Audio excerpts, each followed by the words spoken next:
What's good, boys? Day 1 ulit, kaso hindi ko nabibigyan ng deadline at nakalimutan ko na yung kung anong day na ako. Tsaka di naman ako nagtatrack ng mga nakaraan.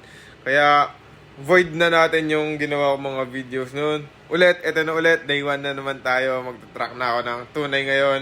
Yan, so physique update na agad tayo. No pump, fasted, sobrang taba, high fat. So 81.9 kg yung timbang ko, nasa 180 pounds yun, so napakabigat ko. Ayan, so ayan yung update ko. So diba, napakalaki ng tiyan ko, tsaka ng lahat ng katabaan ko ay napakalaki.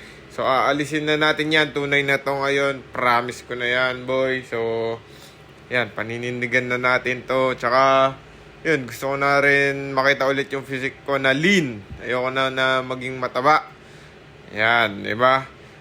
So, yung update natin, yung mga mandatories ng classic tsaka bodybuilding para maalala ko ulit or mag-muscle memory ulit sa akin yung mga pinaggagawa ko, boys. So, sana ma-improve pa natin to tsaka mag-lean down tayo. So, ayan, pre-workout meal namin. Pero, ayan, sa ngayon, tinrack na namin yun. So, cake. Lagi kami may cake dito sa bahay. So, kaming dalawa na lang ni Boss Nag yung nakatira. So, soon, gagawa pa tayo ng video about dito sa bahay. So, ayan, workout ko, back day, back and shoulders. Tapos, yan lang yung mga workout clips ko. Dalawa lang pull-up, tsaka